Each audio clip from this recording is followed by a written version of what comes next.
this workshop and meetup. If you came not through meetup, just let me know and I can send to you directly. But the truth is, most of this community comes through meetup. So I will send around the slide deck that I'll be going through, as well as the recording of the workshop, as well as other resources that will come up during our discussion. And I will send them around tomorrow morning. So if you don't get it by tomorrow afternoon, just reach out to me. But again, you can always just check the meetup group, the workshop group, and that will have I'll post it there as well. And okay, so why don't we get started? Again, I apologize for the momentary panic I experienced when the loud crashing sound happened in my house. But we're gonna do some self-care, and it's not gonna be as much of an issue. Okay, so let's get going. So, regulation and restoration, how to know what kind of self-care you need. We're going to really talk about why self-care is important and these two categories of self-care, and then the six dimensions of self-care, and we're going to practice some self-care together. So, I'm Jeremy Schneider. I'm the owner of Build on Your Strengths. It's a mental health coaching and content business that I run. I'm a social worker. I'm a family therapist. I'm a certified life coach. I have written a book called Fatherhood in 40-Minute Snapshots. My memoir is going to come out in early winter 2026. I do workshops like this on self-care, on overcoming trauma, on things like self-compassion and sleep. I did one recently on internal family systems, which was really, really enjoyable.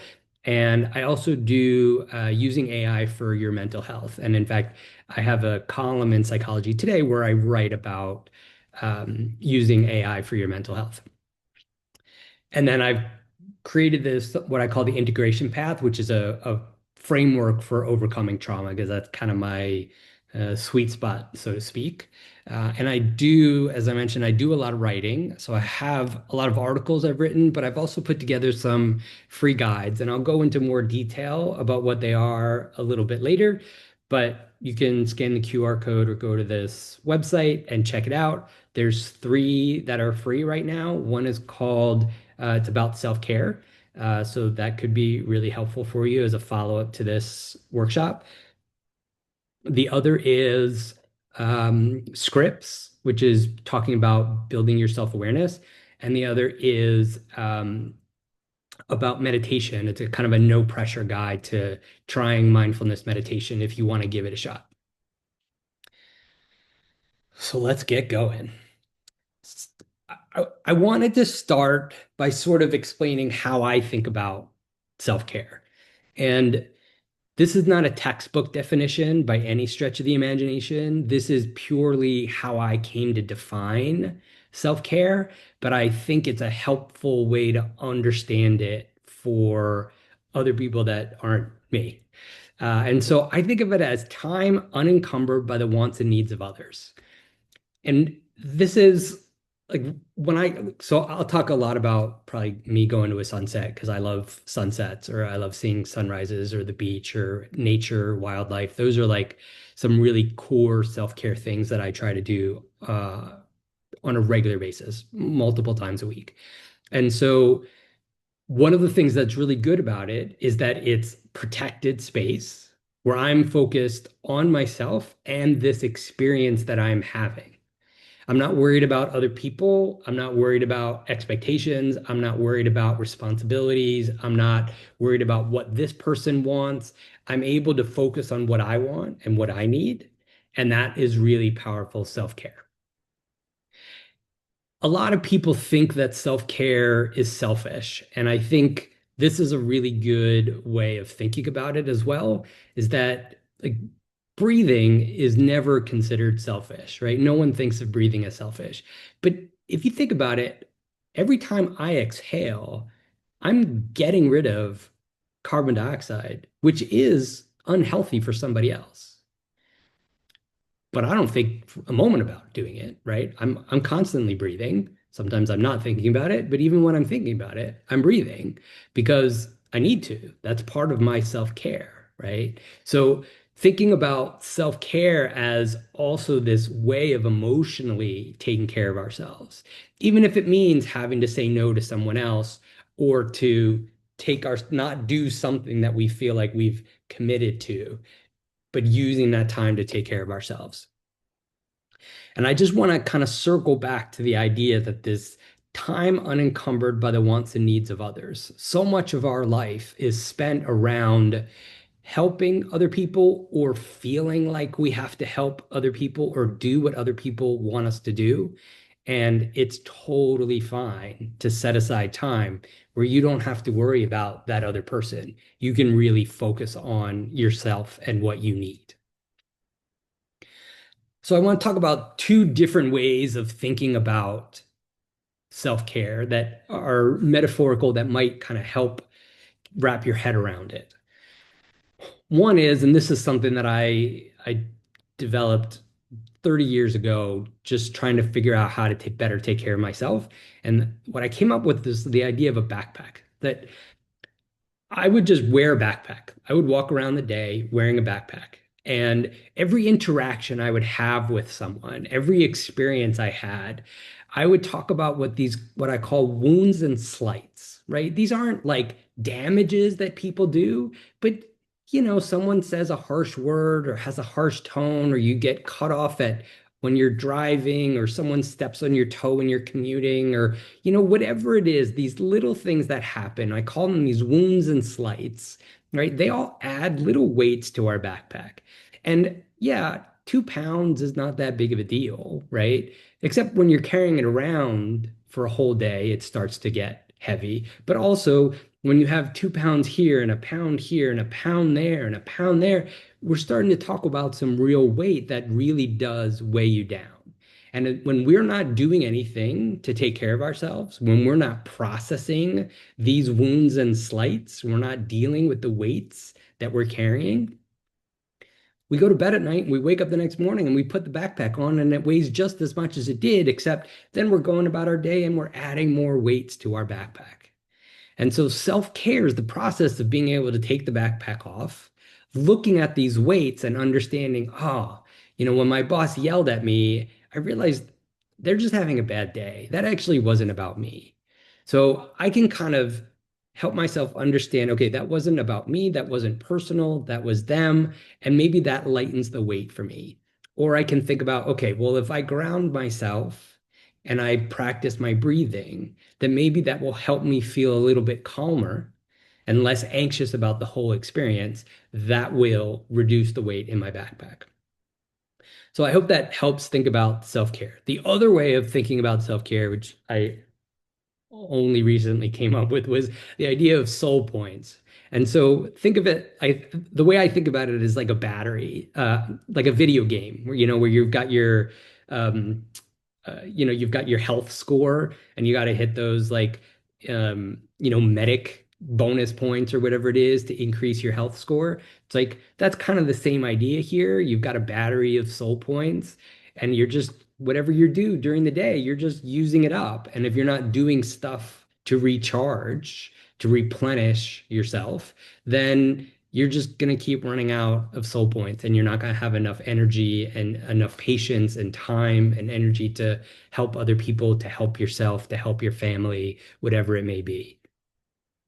So these are these two ways. And honestly, it doesn't matter which one you like more. Hopefully you like at least one of them. But what matters is just finding something that helps you be able to kind of take self-care, which can be a very abstract concept, and make it a little bit more concrete for yourself. So you can think about, oh, okay, it's 3 o'clock in the afternoon. My backpack is starting to feel heavy. Maybe I need to do something to really take a look at that and get rid of some of that weight.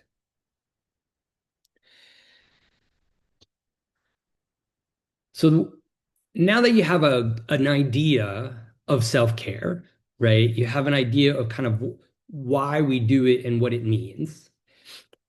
I want you to start thinking about, what do you need?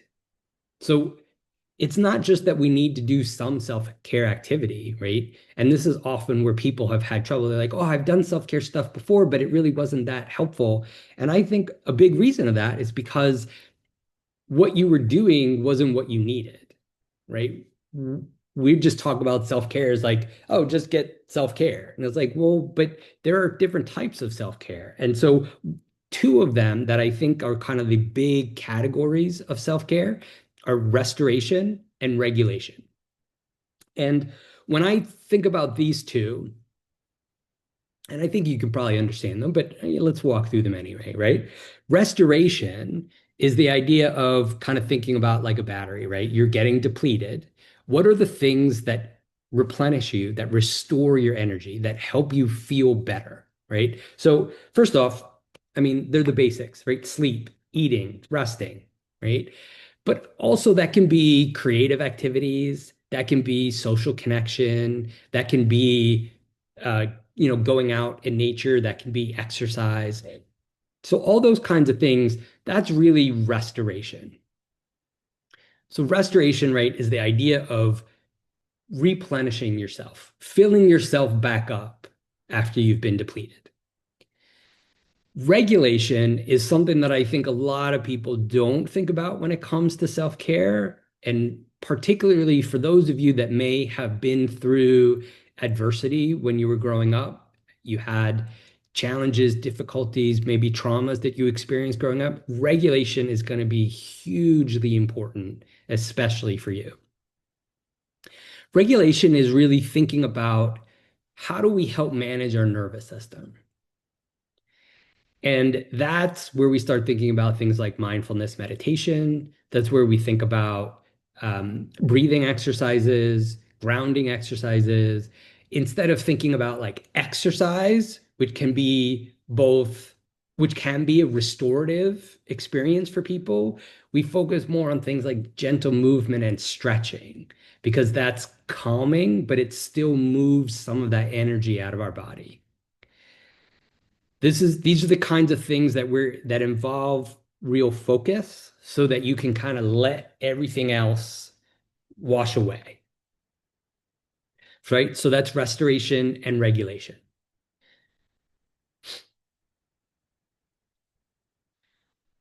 So let's practice a little regulation right now. These are three breathing exercises. We're not going to do all three. I'll go through three of them and then we'll do one together just for a few seconds, just so you can kind of get a feel for what it's like. So the three breathing exercises I've chosen here, one is just called the 5/7 breathing. So you inhale for 5 seconds and you exhale for 7 seconds. And again, the key for why we want to exhale longer than we inhale is because it tells our nervous system that we're safe, right? When fight or flight gets triggered, our breathing gets very shallow because we're pulling in oxygen so that we have energy, we can adrenaline rush, right? We can be ready to whatever it is, fight or flight, right? What the breathing, exhaling longer than we're inhaling helps send that signal to our brain that, oh, okay, fight or flight is over. We can calm down again. We can start to get back to normal. Box breathing is essentially like breathing in a box. Think of it this way. So you inhale for 4 seconds, you hold for 4 seconds, you exhale for 4 seconds, you hold for 4 seconds, and then you do it again. So that's why they call it box breathing. And then the third one is just a really simple counting breaths. And this has a very meditative quality as well. And so you're inhaling and you're exhaling, and you're just counting to yourself one. You're inhaling, exhaling, two. Inhaling, exhaling, three. So why don't we do the first one? And just so you know, for those of you that may feel like, um, oh, someone just asked, why does breathing into a paper bag help people calm down? I think the reason that it helps people calm down is because you're starting to breathe in carbon dioxide, right? You're exhaling carbon dioxide into the bag. You're breathing in carbon dioxide. Your brain starts to think, oh, we're not getting enough oxygen. We need to slow down. I hope that makes sense. So we're gonna do the what I was gonna tell you about the 5/7s is that again, the key is to exhale longer than you're inhaling. So if you don't have the greatest lung capacity, like myself, for instance, you can do like 3/5, right? So you inhale for three, exhale for five. That's usually what I do because it's just easier for me to handle. But again, all that really matters is just that you're exhaling longer than you're inhaling. So let's do this. Let's do that one together. Pick the number of seconds that you want. I'm going to count as we breathe in, and I'm going to count as we breathe out, and we'll do it 5 times. That's all, just 5 times. And then I just want you to just kind of take a moment and see how you feel after we do this together. Okay, so everybody ready? Okay, let's inhale for 5 seconds. 1, 2, 3, 4, 5. Exhale. 1, 2, 3, 4, 5, 6, 7. Inhale. 1, 2, 3, 4, 5. Exhale. 1, 2, 3, 4, 5, 6, 7. Inhale. 1, 2, 3, 4, 5. Exhale. 1, 2, 3, 4, 5, 6, 7. And let's do the last two silently on your own.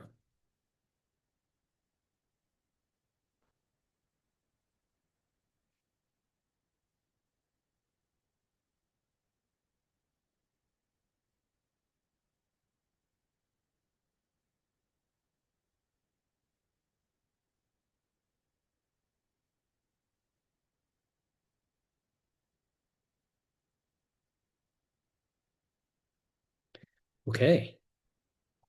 How do you feel?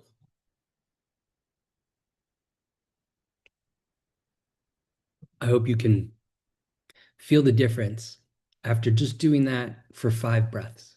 That's all it was, right? 5 breaths. We spend so much of our days running around and thinking that we just don't have a lot of time, but 5 breaths, you know, it can really help make a difference.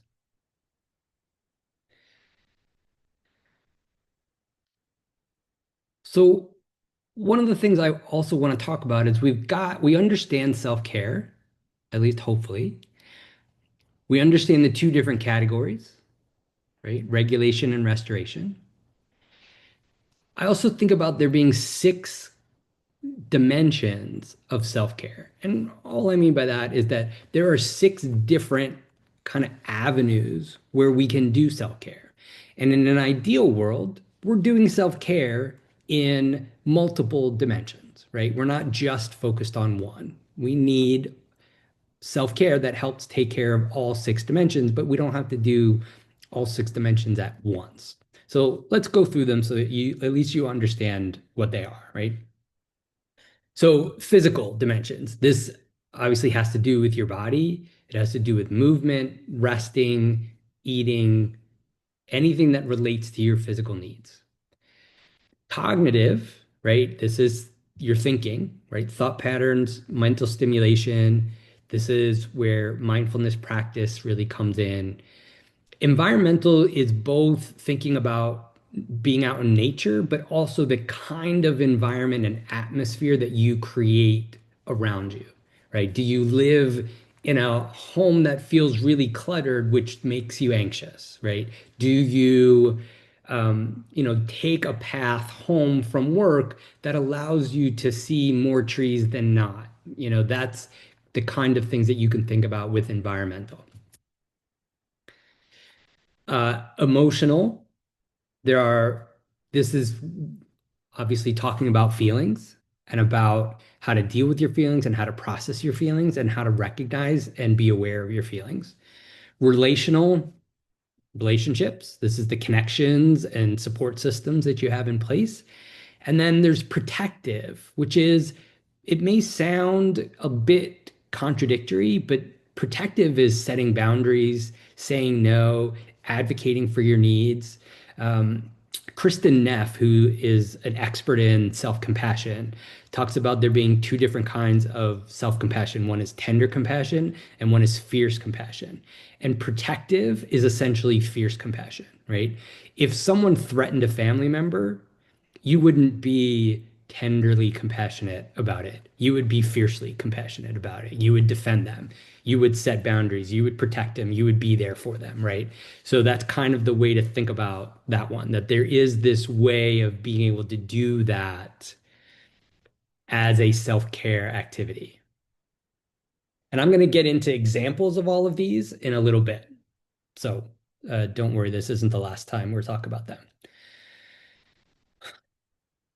One of the things I really want to try and help people to understand is that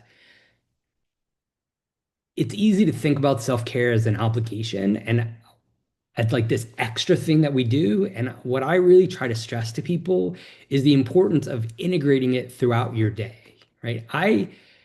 I do a lot of self-care, and there are certain times where I will set aside times to do something for self-care. Excuse me, but a lot of the time it's I'm taking breaks during the day. I, I talk a lot about transitions. We have so many transitions in our days, right? Where we go from one activity to another, one place to another. Any of those transitions, we have a meeting before we go to the next meeting, we've got this moment. We accomplish something on our to-do list. Before we go to the next thing, we have this moment. Using those moments for self-care can be really valuable. It doesn't add time to your day, but it will make a positive difference in your day. Another thing that people tend to do with self-care is wait until they actually feel like they might need it, right? Something's wrong. It's like, oh my goodness, maybe I should do something to help care for myself. And I'm a big proponent of preventative maintenance, so that I try to do self-care every day on a regular basis, on a daily basis, as many times as I can, because I know that if I start to fall behind, things get ugly. And I'm not as happy or enjoyable or fun to be around, frankly, when I haven't taken enough time for self-care. And so it's not that self-care just helps us when things are tough. Self-care is really helpful in preventing things from getting too tough. So, not just when things fall apart is when you want to be thinking about self-care. Yes, you can do things that are self-care that take extra time, but that is not the only way that self-care can be done. You can integrate it during your day. And then I want to emphasize this. I'm talking about the things that work for me as self-care, right? Sunsets, nature, things like that, right? Those work for me. That doesn't mean they're the right thing to do. That doesn't mean they'll work for you. I may have other things that work for me that may not work for you. That the goal isn't to do what I do, right? The goal is to find what works for you and then be able to do that for yourself. I'm just using these examples because I know them and they work for me, in the hope that if they don't work for you, hopefully they might remind you of something that could work for you.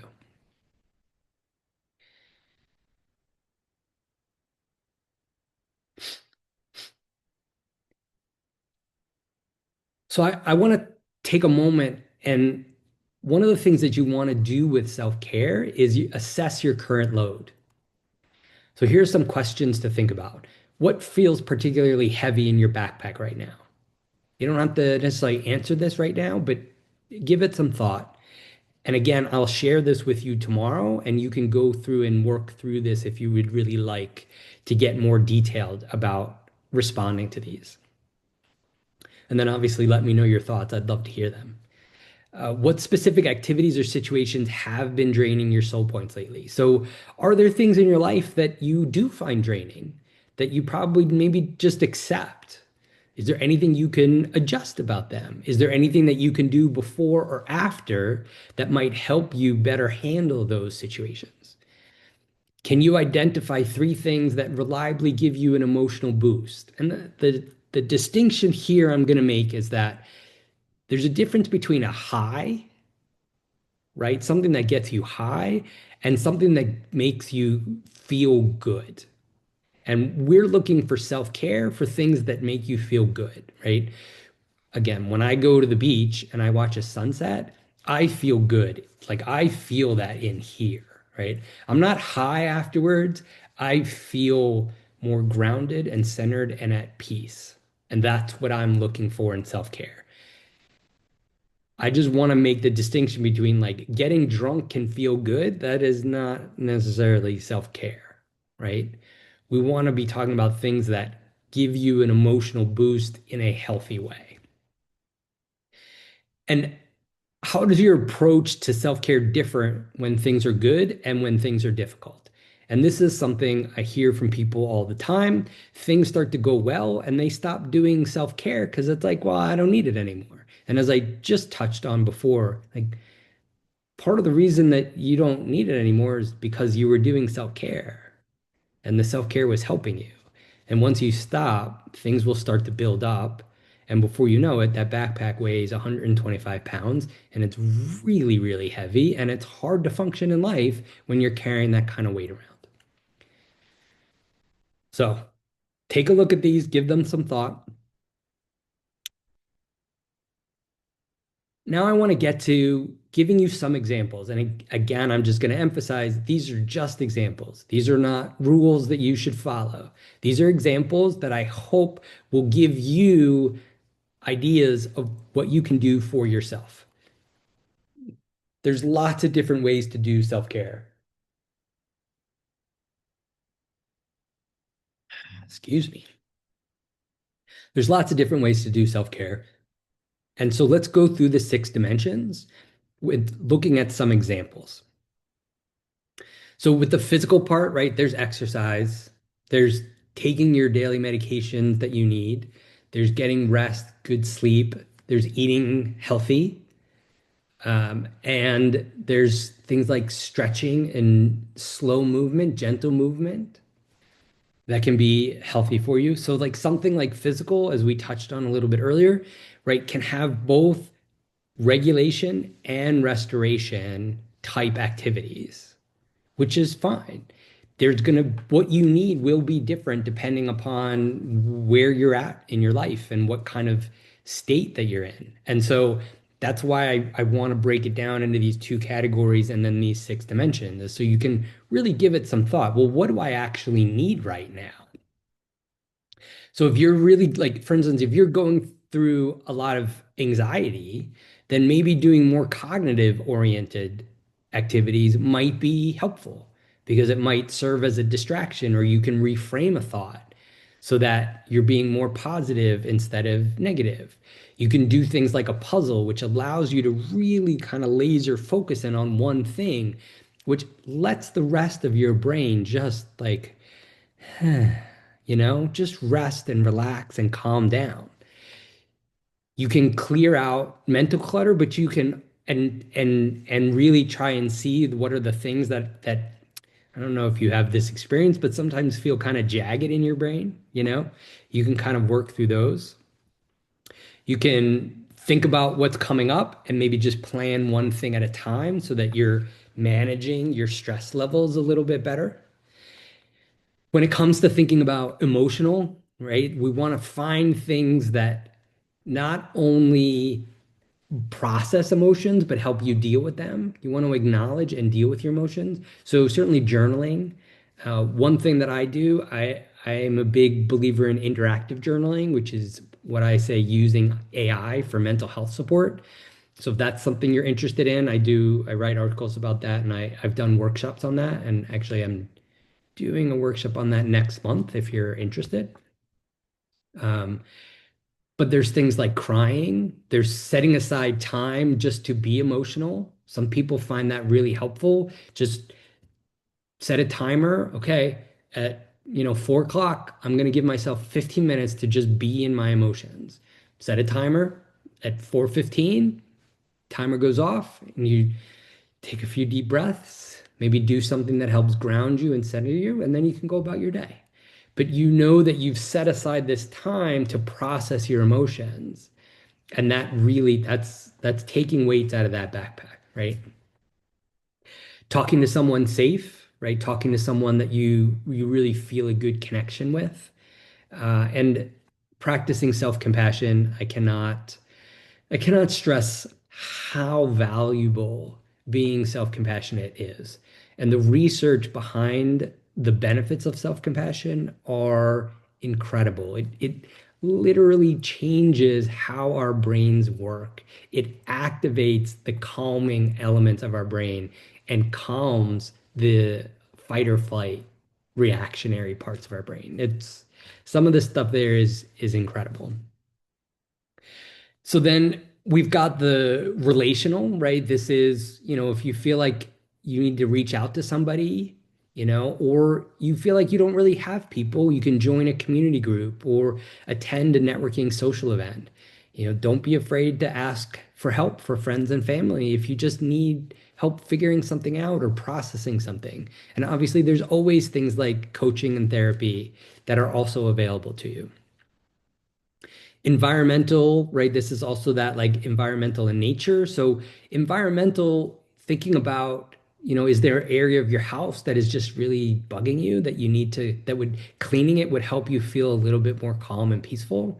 Are there ways that you can kind of decorate your bedroom or your home that would help you feel more calm and more at peace? Can you open a window? Can you go take a walk in nature? Do you have a park near you that you can enjoy? Are there animals that you like to see? Is there something you can do about that? Maybe you have a dog, maybe a friend has a dog or a cat that you really like. Those kinds of things all fall into that environmental. Excuse me. And again, that protective piece, right? That's setting a boundary. That's saying no when you don't have it anymore. And remember, you don't, as they like to say, no is a complete sentence. You can just say no, not no because. No, I don't want to do that. So maybe that's somebody asks you to do something, and even though you have the time to do it, you don't want to do it. It's totally okay to say no. Just set that boundary. Sometimes this can involve like reviewing your calendar so that you have an idea of what you're already committed to and either A, figure out, oh, I need to get out of some of this stuff because it's too much, or B, there's clearly days this week where I can't do anything else. And so if anything else comes up, I know already in advance that I'm going to say no. And then another piece is just sort of assessing what your wants and needs are so that you can better advocate on your behalf. What I hope that you see from this is that you're probably already doing a good amount of self-care. And even just reframing those activities as self-care will help you feel a little bit better. But I also feel like it's almost impossible to have too much self-care because self-care is so beneficial for you. And so even though you may notice that you do a lot of things, there may be other things that you need for self-care that you haven't yet incorporated. And hopefully by the end of tonight, you'll be able to start thinking about those. I want to talk a little bit about what self-care isn't, right? As I mentioned earlier, self-care isn't selfish. Self-care also doesn't have to look like something, right?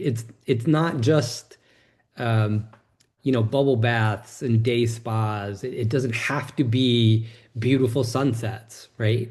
It can be whatever works for you. So sometimes it's not always quiet. It can be dancing. It can be listening to loud music. It can be singing and rapping at the top of your lungs, right? That's emotional expression. That's getting out some of these pent-up feelings that you have. That's self-care.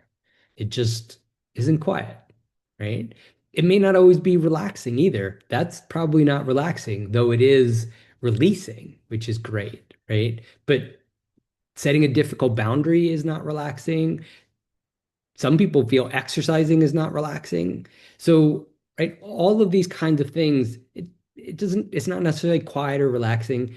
It's not always about fixing yourself either. It's a matter of just giving yourself time to process what's going on, right? And sometimes we just need that time, as I like to say, unencumbered by the wants and needs of others, to just reset a little bit. I'm not fixing something, I'm not broken, but that setting aside that time unencumbered by the wants and needs of others allows me to just reset and focus on myself and what I need.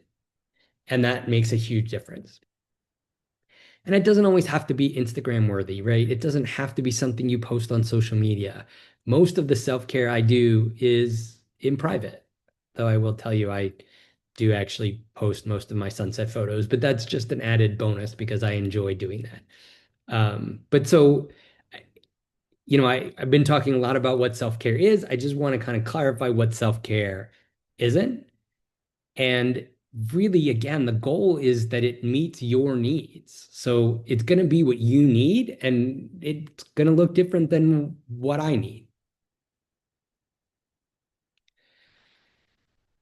So a lot of times we can get into situations where we need like self-care on a more urgent, immediate basis, right?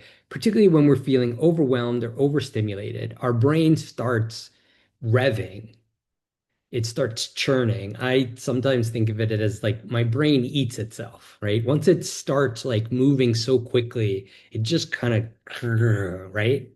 I know it's a very scientific sound, but it can be very challenging for people, right?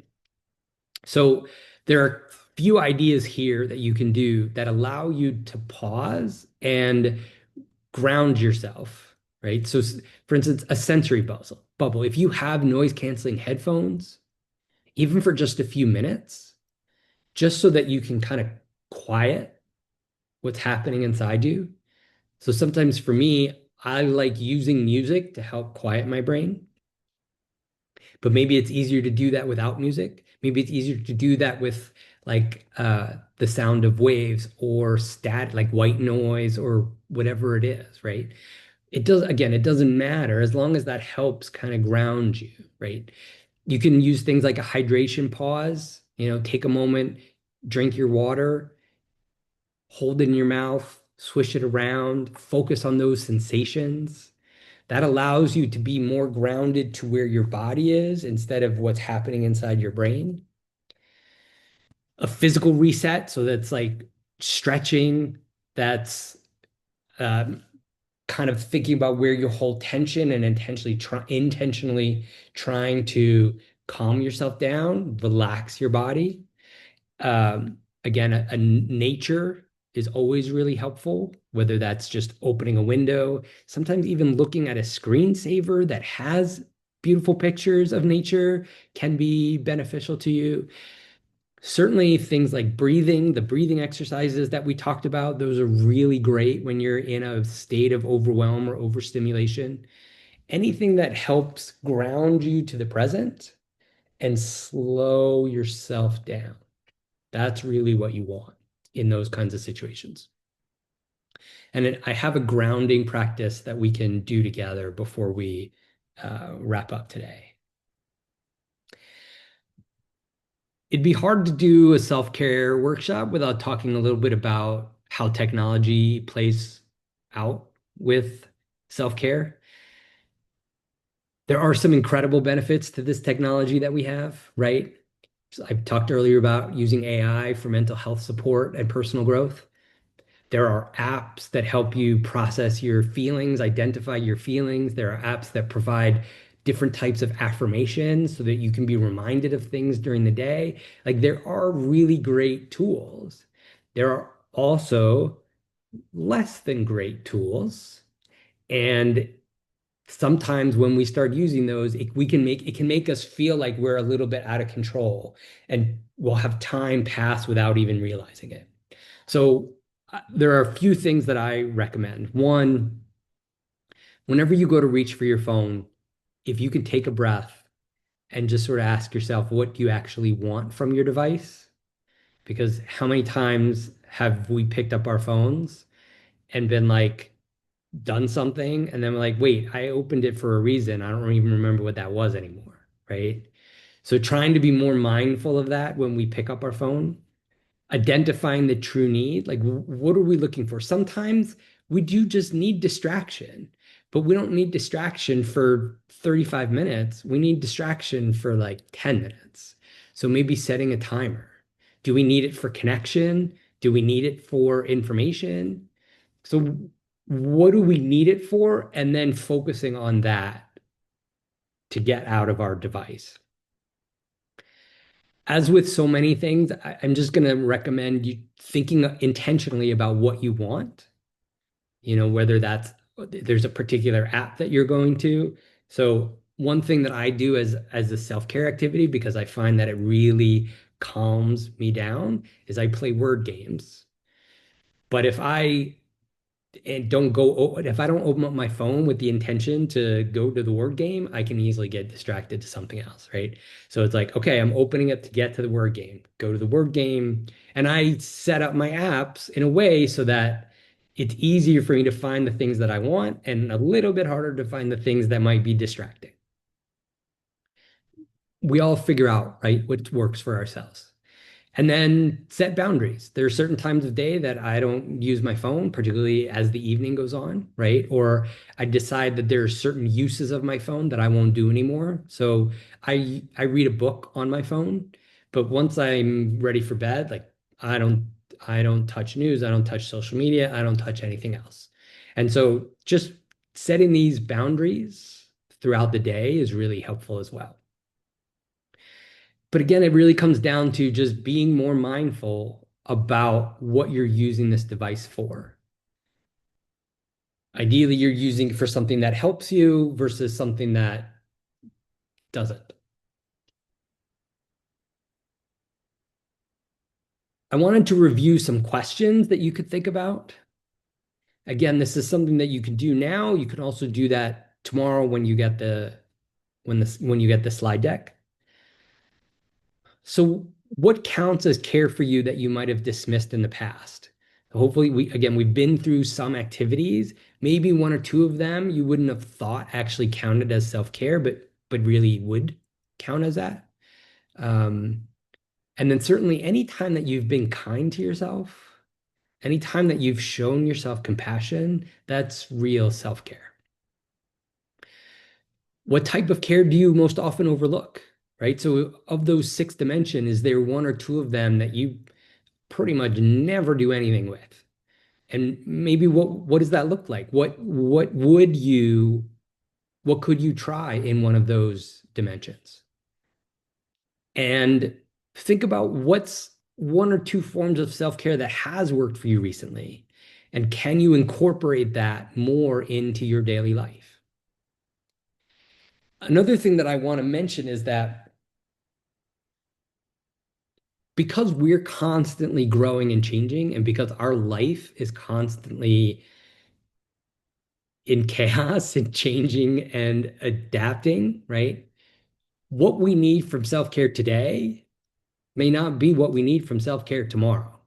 And a really good example of that is about a week and a half ago, let's say 2 weeks ago, I was doing okay. And about a week and a half ago, I was starting to have trouble. And I was like, I don't think anything's necessarily wrong. Maybe I'm just a little bit more stressed. Like there were more things in my life that were up in the air. And what I realized is that I just wasn't doing enough self-care. It had been enough, but it wasn't. And so I changed what I was doing in the morning. And instead of like, so I get up early, but I wasn't really kind of taking advantage of that time. And instead, I started walking outside and I started seeing the sunrise in the morning and just seeing more nature. And I think you've noticed by now, nature is like a thing for me and it really helps. And I've been feeling so much better ever since. It's just a matter of being aware of, okay, something I'm struggling a little bit. Maybe I need to do a little bit more, or I need to change what I'm doing, incorporate different dimensions or different categories, right?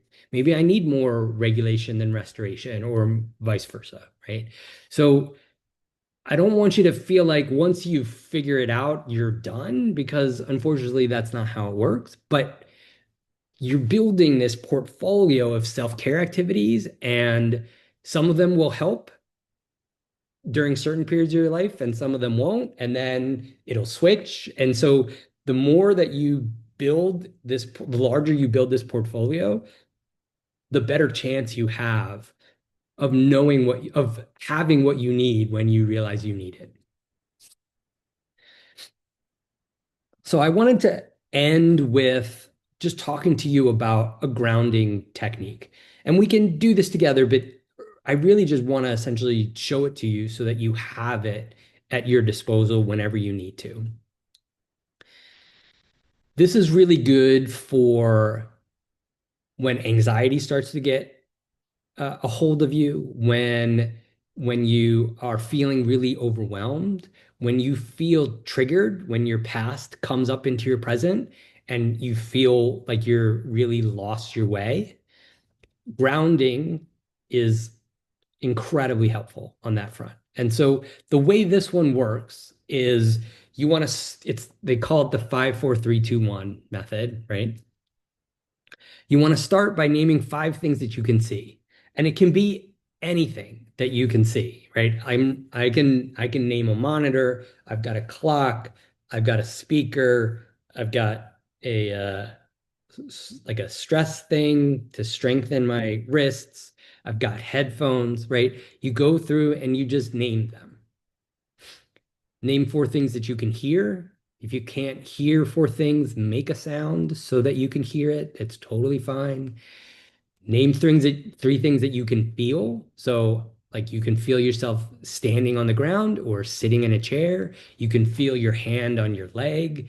You can feel your clothes on your back, whatever that may be. 2 things you can smell, 1 thing that you can taste.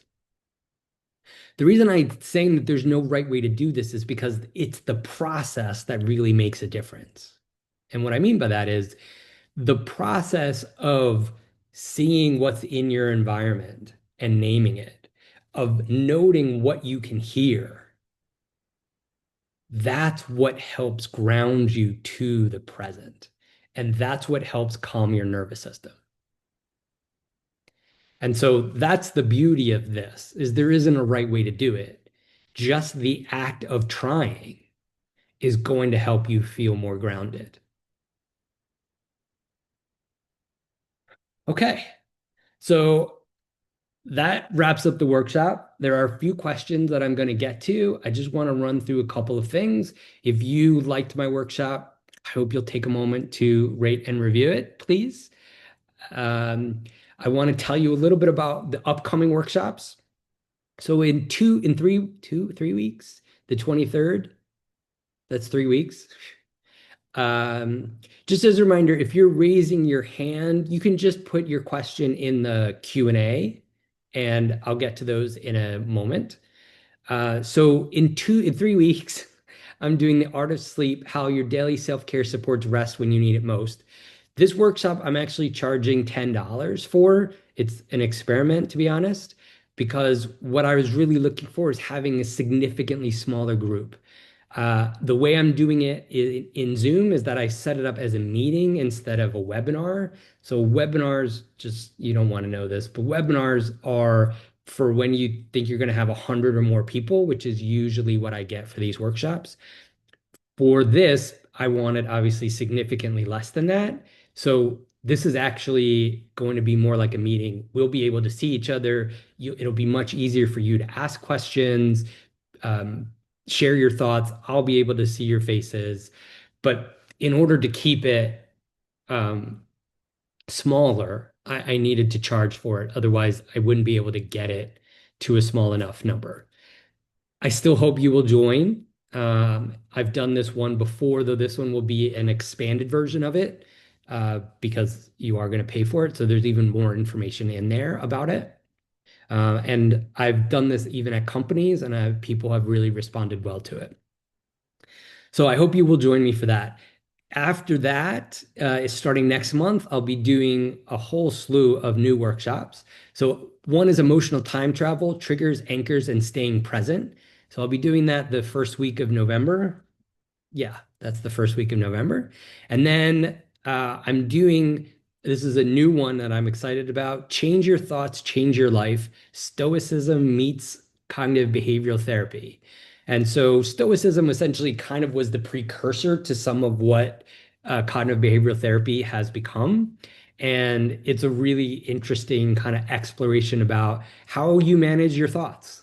And that's something I think we could all benefit from. I think most of us are raised to think that our thoughts are facts, and that's not true at all. And so I love dispelling that myth for people and helping them realize you can actually really have control over your thoughts and how you end up thinking. And then, as I mentioned earlier, later that month, I'm going to be doing interactive journaling with AI, tools for self-awareness and growth. That is an interesting workshop because I will talk about this, but I will also demo. I will actually I use ChatGPT. I'll sit with ChatGPT and practice doing this and kind of give you my perspective as to what to think about, how to approach it, prompts you can use, things like that. And all of my workshops are recorded, assuming everything works out just fine, and they're available for 30 days after the workshop. After 30 days, you can buy access to them, and I will talk to you a little bit more about that. But if you want to know more about my meetup community, if for some reason you didn't come through there, it's meetup.com/build on your strengths, again, which is the name of my company, or you can scan the QR code. And again, I'll send this around tomorrow. And then I wanted to share a little bit more detail about those free mental health starter guides I mentioned earlier. So, the self-care guide for people who don't know where or why to start. I think that's going to be really good for all of you tonight because that's what we've been talking about. This is free, there's no fee or anything for that. You can use this QR code or you can go to buildonyourstrengths.com/free guides with a hyphen in the middle. There's also one on rewriting your inner scripts, a starter guide to self-awareness. Scripts are these automatic responses that we've learned from such a young age. Those are the reasons why we tend to do things that we don't want to do. We agree to things that we wish we hadn't. We get into these same patterns that we get, like we wake up and are like, why do we do that, right? Those are our scripts. This will help get you started on that process, on dealing with those. And then, as I mentioned, a no pressure guide to getting started with mindfulness meditation. Again, these are free. You're welcome to have them. They're located, this QR code will take you to what is my store. It's Build on Your Strengths Studios. And so I want to talk a little bit about that.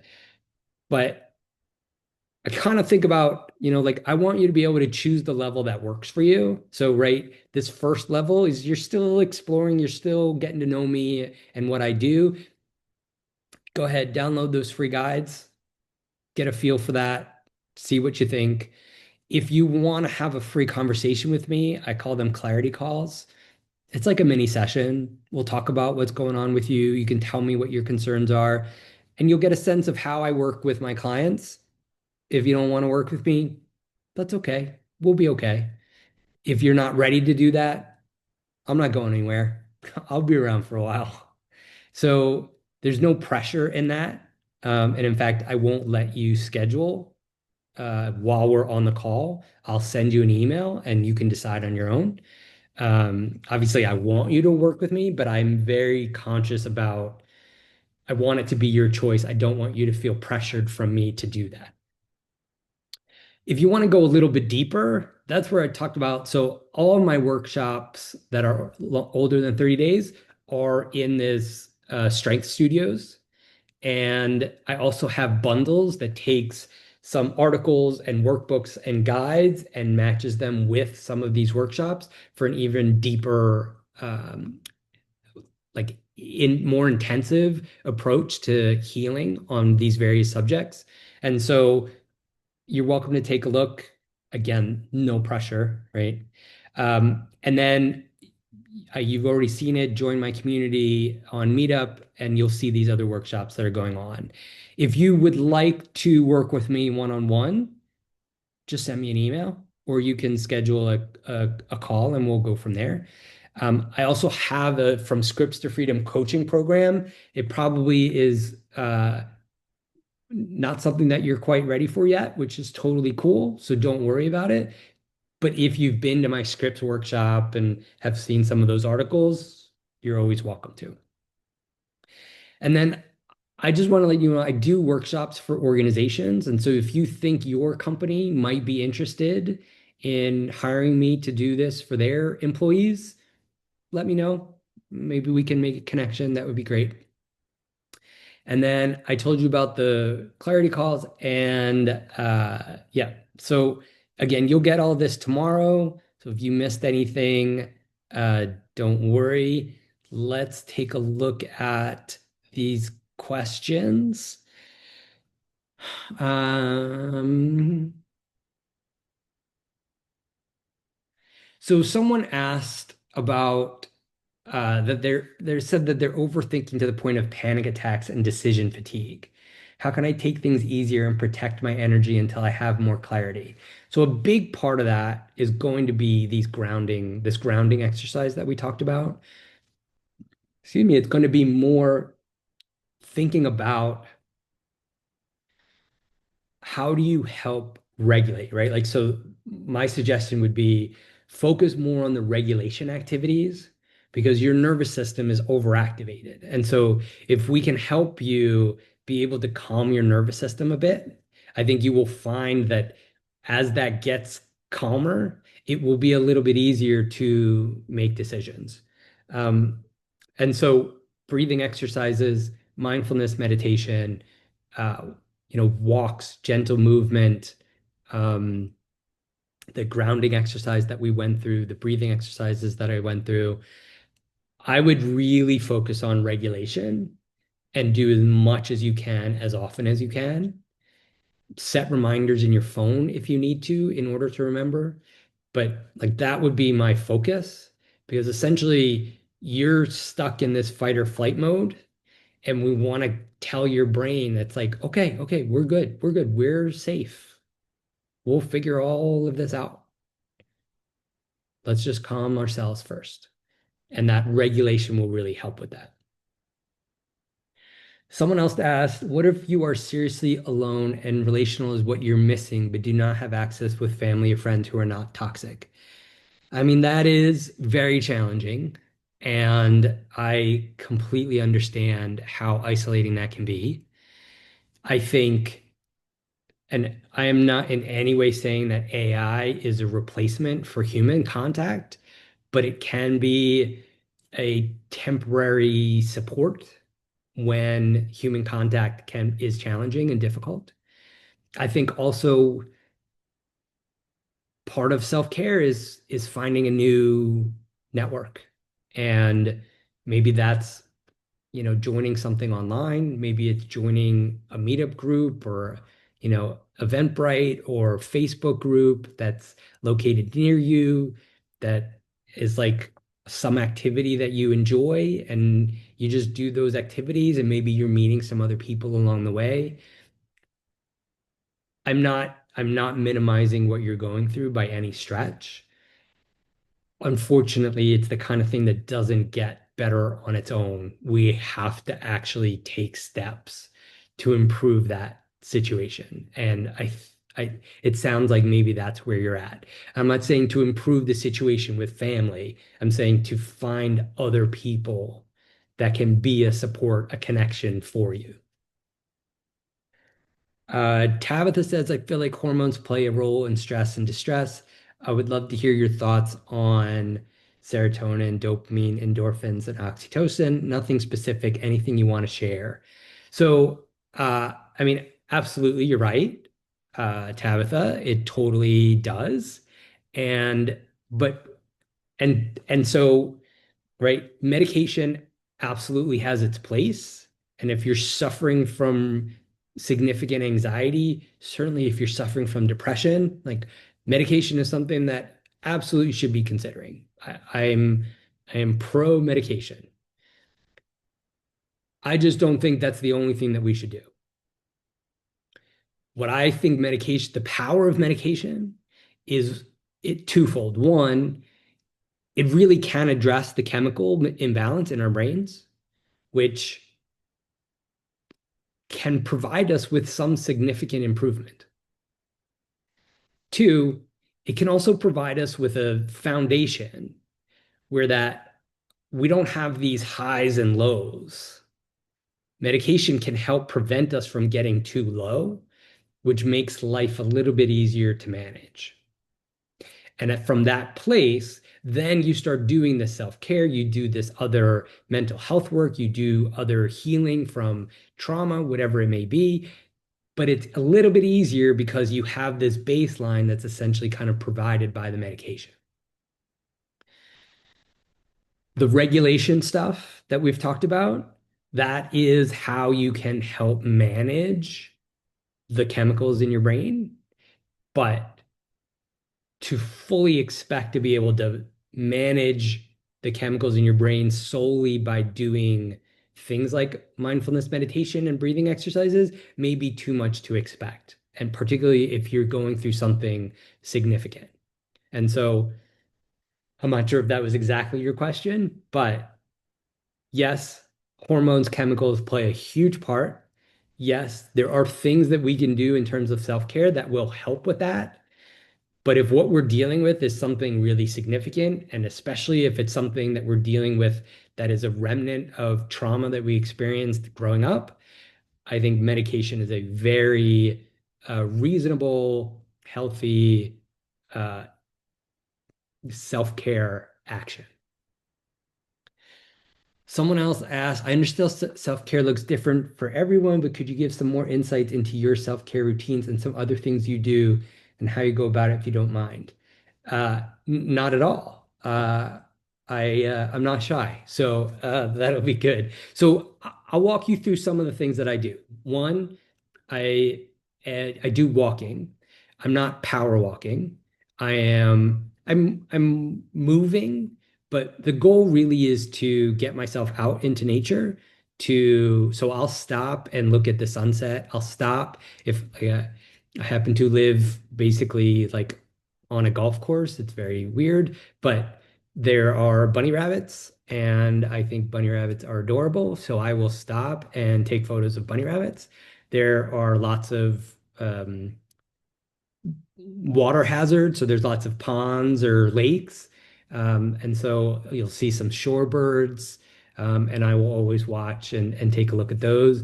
Once in a while, if I'm really, really lucky, I will see an alligator because it is Florida. And so the goal for me there is to get outside, to get movement, but I'm not like thinking of it as exercise per se. I'm thinking about it as a nature experience. I take a lot of breaks during the day. I am very well connected to my level of anxiety, which ebbs and flows throughout the day. When I start to feel anxious, I will, I got this from doing self-compassion. I will put my hand on my heart, right? So that's regulation, right? I am helping calm myself. And I'll just remind myself that I'm going to be okay, or I'll remind myself that I can handle this, that I've handled things like this in the past. So that's something that I do. I will take breaks in order to be able to just unwind a little bit. I will do word games. I'm obsessed with a few different word games right now. So I will do those. And I find them that they're challenging enough that it's like challenging, but usually not so challenging that it depresses me and makes me feel like an idiot. So that's good. Um, I read for pleasure.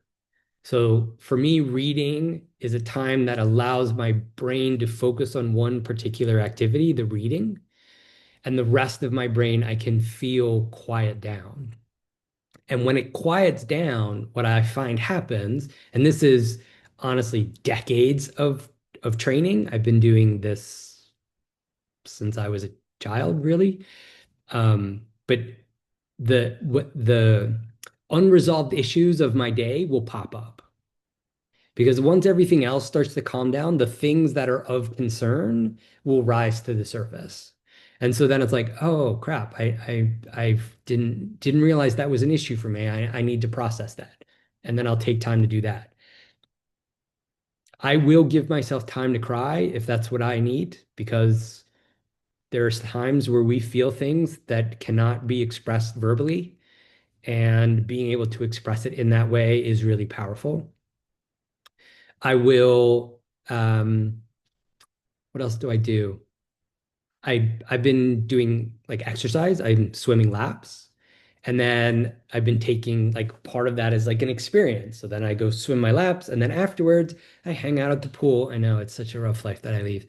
And I'll hang out at the pool, and like that's a very self-care activity. I'm calm. I'm usually doing a word game, or I'm reading my book, and I'm just relaxing and enjoying the scenery.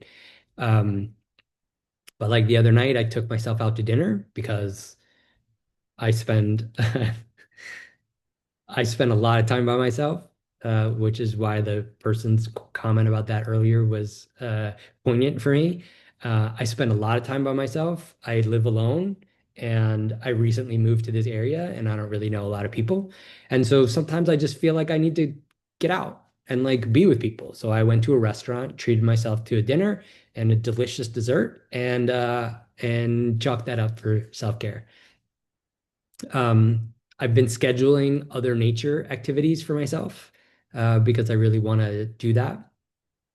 So it's really a whole slew of things that I do, and honestly, it changes based on where I'm at. As I was saying 2 weeks ago, I didn't I was doing okay. I didn't really need more, and then things started to change in my life, and I realized, whoa, I'm not doing enough. And so I, I've been doing this for I mean, literally, I'm 54 years old. I started therapy when I was 9. I've been doing a focus on self-care since I was like in high school. So it's a really long time. I kind of gotten good at this point, but so I'm really attuned to my body and to my mind and what I need. I hope that's helpful, and I hope it wasn't too rambling there. And then someone else, multiple TBI, and I'm sorry, I don't know what that is, and have exasperated anxiety and depression. My body is finally responding well to treatment. That's awesome. Are those signs that you're on the right track? It's just trying to trust the process and incorporate more rest, even though it's something I have a complicated relationship with. I'll be honest with you. I got COVID in April of 21, and I've been struggling with long COVID ever since. And in fact, I left my job, my full-time job. Oh, okay. Thank you, Shauna. I left my job because it wasn't, they weren't being amenable, and I wasn't I wasn't able to do the job the way that they needed me to. Mostly they wanted me to be in the office, and it wasn't physically possible for me to do that regularly.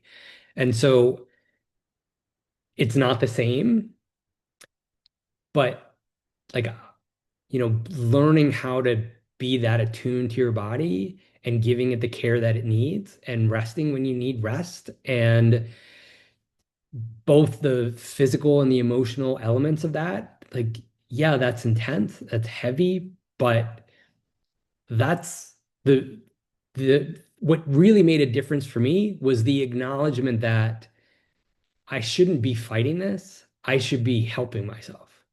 And once I started to really allow myself to take naps during the day, when there was this long stretch where I couldn't get through a day without sleeping. I was so exhausted. So like once I started seeing that not as a bad thing, but as like, okay, that's compassion, right? I'm being compassionate to myself. I'm being kind to myself and allowing myself the rest that I need. It really helped shift that perspective. And so again, that's not quite what you're talking about. You're talking about something that I think is more significant, but I do feel like there's a certain level of acceptance that you deserve this care. And once you have that, it becomes easier to care for yourself. And it's not like it's going to miraculously change your life per se, but I know that being more in tune with my body and resting when I need rest and going to bed early when I need to go to bed early and sleeping in when I need to sleep in. And sometimes I can't work as hard and I don't. And that's like the life that I've chosen. Thankfully, I'm in a position I can do that. But that has made, I don't stress about it anywhere near to the degree that I used to last year, for instance, because I've accepted this is where I'm at. And by treating myself the way I need to be treated, I just feel better, even if I'm still struggling with the same symptoms. I hope that I hope that makes sense. Okay, so that is all the questions that we have. And again, thank you, Shauna, for helping clarify that for me. Um, So I will send this around again tomorrow morning sometime. So again, if you don't get it by midday, if by 12 o'clock you have not received anything from me, just feel free to reach out or more likely check the discussion in the workshop for for this workshop for regulation and restoration because I'll have posted something there and you'll be able to see it. If you have any questions, if you are interested in any of the services I provide, feel free to reach out. Otherwise, I really hope you enjoyed this. I hope you got something out of it. I hope you got a couple of ideas that you can start using tonight or this weekend. And thank you so much. I really appreciate you being here, and I'm glad that we got to do this together. So thank you very much, and have a great weekend. Okay. I'll talk to you all soon. Hopefully see you in 3 weeks.